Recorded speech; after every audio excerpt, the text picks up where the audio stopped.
क्या आप जानते हैं कि बार बार चुनाव की वजह से देश के विकास कार्यों में कितनी रुकावटें आती हैं? सोचिए, अगर पूरे देश में एक ही समय पर लोकसभा और विधानसभा के चुनाव हो जाएं, तो इससे कितना ज्यादा समय और पैसा बच सकता है। यही है वन नेशन वन इलेक्शन का विचार, जिसे कि लागू करने की चर्चाएं जोरों पर हैं। लेकिन क्या यह सिर्फ फायदे का सौदा है या फिर इसके नुकसान भी है? क्या यह देश को स्थिरता देगा या फिर लोकतंत्र के लिए चुनौती बन जाएगा?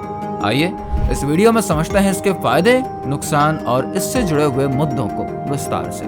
वन नेशन वन इलेक्शन का मतलब है कि पूरे देश में लोकसभा और विधानसभा के चुनाव एक साथ कराए जाएं। वर्तमान में भारत में अलग अलग राज्यों और केंद्र के चुनाव अलग अलग समय पर होते हैं। इस सुझाव के तहत एक ही समय पर सभी चुनाव होंगे, जिससे कि प्रशासनिक खर्च और समय की बचत होगी। इसका मुख्य उद्देश्य चुनावी तरीके को सरल और सही बनाना है, क्योंकि इससे बार बार चुनाव की वजह से देश में होने वाले विकास कार्यों में रुकावट कम होगी।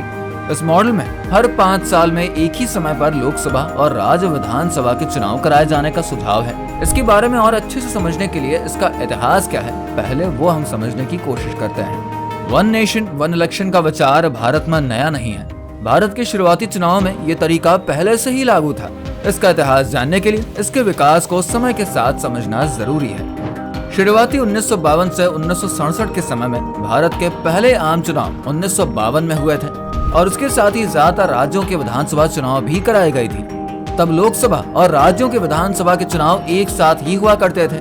1952, 1957, 1962 और 1967 तक ये विधि चलती रही। इस दौरान पूरे देश में एक ही समय पर केंद्र और राज्यों के चुनाव हुए। 1967 के बाद विभिन्न कारणों से कुछ राज्यों की विधानसभाएं अपने तय समय से पहले ही भंग हो गयी, जैसे कि राजनीतिक बिगड़ना, गठबंधन सरकारों के गिरने और विधानसभा में बहुमत का खोना। इसका नतीजा ये हुआ कि राज्य विधानसभा चुनाव और लोकसभा चुनाव अलग अलग समय पर होने लगे। इसके बाद राज्यों के चुनाव और लोकसभा चुनाव धीरे धीरे असमय और अलग अलग समय पर होने लगे, जिससे कि एक साथ चुनाव की विधि खत्म हो गई। 1980 के दशक से लोकसभा और राज्यों के चुनावों के बीच का अंतराल और भी बढ़ गया। यह स्थिति और अधिक जटिल हो गई जब राज्यों में राजनीतिक बिगड़ना और गठबंधन सरकारों के फेल होने के कारण विधानसभा चुनाव बार बार होने लगे। इसके बाद से ही लोकसभा और विधानसभा चुनाव अलग अलग समय पर होने की परंपरा शुरू हुई। 1999 में लॉ कमीशन ने अपनी 170वीं रिपोर्ट में वन नेशन वन इलेक्शन की सिफारिश रखी थी। इसमें कहा गया था कि एक साथ चुनाव कराने से न सिर्फ प्रशासनिक खर्च में कमी आएगी, बल्कि बार बार चुनाव आचार संहिता लागू होने से विकास कार्य में होने वाली देरी भी रोकी जा सकेगी। साल 2014 के बाद से प्रधानमंत्री नरेंद्र मोदी ने इस मुद्दे को फिर से जोर शोर से उठाया है। उनकी सरकार का मानना है कि एक राष्ट्र एक चुनाव से देश में स्थिरता आएगी और संसाधनों की बचत होगी। इसे लागू करने के लिए केंद्र सरकार ने कई बार इस विचार पर चर्चा किया है। साल 2017 में नीति आयोग ने भी एक रिपोर्ट पेश करी थी, जिसमें कि एक साथ चुनाव कराने की सिफारिश करी गई थी। साल 2018 में पार्लियामेंट्री स्टैंडिंग कमेटी ने भी इस पर चर्चा करी और इसे लागू करने की संभावना को देखने का सुझाव दिया। साल 2020 में राष्ट्रपति रामनाथ कोविंद ने अपने संबोधन में इस विचार को दोहराया था। सितंबर 2023 में केंद्र सरकार ने इस मुद्दे पर चर्चा के लिए पूर्व राष्ट्रपति रामनाथ कोविंद के नेतृत्व में एक खास टीम बनाई थी।